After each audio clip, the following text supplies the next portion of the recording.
नमस्कार मित्रों, मेरा नाम है आदित्य। आप देख रहे हैं एडवोकेट आदित्य यूट्यूब चैनल। चर्चा जजमेंट्स की प्रोग्राम का ये मैं 15वां पार्ट बना रहा हूं और अपने इस प्रोग्राम में मैं आपको हाई कोर्ट और सुप्रीम कोर्ट के जो भी मैट्रिमोनियल केस से संबंधित जजमेंट्स आते हैं उनके बारे में बताता हूं कि अगर आपका भी वैसा ही सेम मामला है तो आप इन जजमेंट्स को अपने केस में लगा के फ़ायदा ले सकें। तो अगर आपने इसके पहले के पार्ट्स नहीं देखे हैं तो हमारे चैनल के प्ले में आपको एक चर्चा जजमेंट्स की नाम का प्ले मिलेगा। आप वहाँ से जाके इसके पहले के पार्ट्स देख सकते हैं। उसमें भी मैंने काफी अच्छे जजमेंट्स के बारे में बताए हैं और अगर आपका भी वैसा ही सेम मामला है तो आप भी उन जजमेंट्स को अपने ही केस में लगा के फायदा ले सकते हैं। आज के जिस जजमेंट के बारे में मैं आपको बताने वाला हूं वो माननीय इलाहाबाद हाई कोर्ट के द्वारा दिया गया है। ये जजमेंट 498A केस को क्वेसिंग से संबंधित है। ये जो जजमेंट आया है वो Rakesh Vansal's and others versus state of UP के केस में आया है। इस केस में कुछ ऐसा मामला है कि जो पत्नी है वो अपने पति और उसकी माता के ऊपर आरोप लगाती है कि वो लोग उसके साथ उत्पीड़न करते हैं,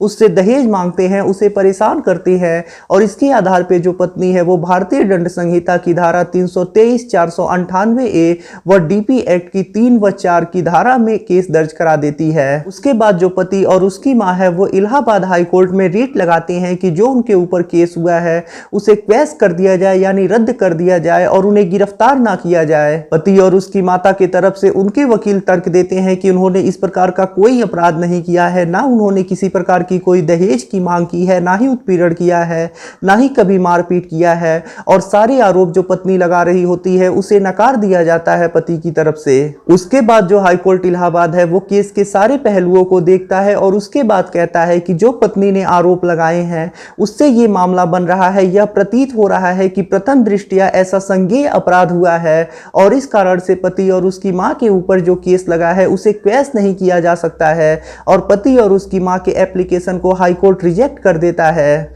अपने इस जजमेंट से हाई कोर्ट ने यह स्पष्ट कर दिया है कि अगर आपका भी ऐसा ही मामला है, आपकी भी पत्नी ने आपके ऊपर भी ऐसे ही आरोप लगाए हैं और प्रथम दृष्टया ये मामला बन रहा है कि ऐसा कोई अपराध हुआ है, तो ऐसे में आपका जो केस है वो कभी भी क्वैश नहीं होगा। प्रथम दृष्टया को आप ये समझ सकते हैं कि पहली नज़र में यानी पत्नी आरोप लगा रही है, उसने जो आरोप लगाए हैं वो स्पष्ट रूप से लगाए हैं, जैसे पति उसके साथ मारपीट करता है, दहेज की मांग करता है, पति की जो माँ है वो भी परेशान करती है, वो भी दहेज की मांग करती है, जो ननद है वो भी परेशान करती है, दहेज की मांग करती है और स्पष्ट डेट लिखे हुए हैं। साथ ही साथ अगर मारपीट हुई है तो ऐसे में मेडिकल भी लगे हैं और इन सारे तर्कों के आधार पे ऐसा देखा जा रहा है, तो ऐसा मामला बन रहा है कि हाँ कोई अपराध हुआ होगा, तब ये चीज़ माना जाता है कि हाँ ये प्रथम दृष्टया है। तो अगर आपके भी मामले में ऐसा लग रहा है कि प्रथम दृष्टया कोई अपराध हुआ होगा तो ऐसे में आपके ऊपर FIR दर्ज हो जाएगा और अगर आप हाई कोर्ट भी जाते हैं तो अगर आपके भी मामले में ऐसे ही प्रथम दृष्टया मामला बन रहा है, पत्नी ने जो भी आरोप लगाए हैं उसके आधार पे ऐसा बन रहा है कि हाँ हो सकता है आपने कोई अपराध किया है,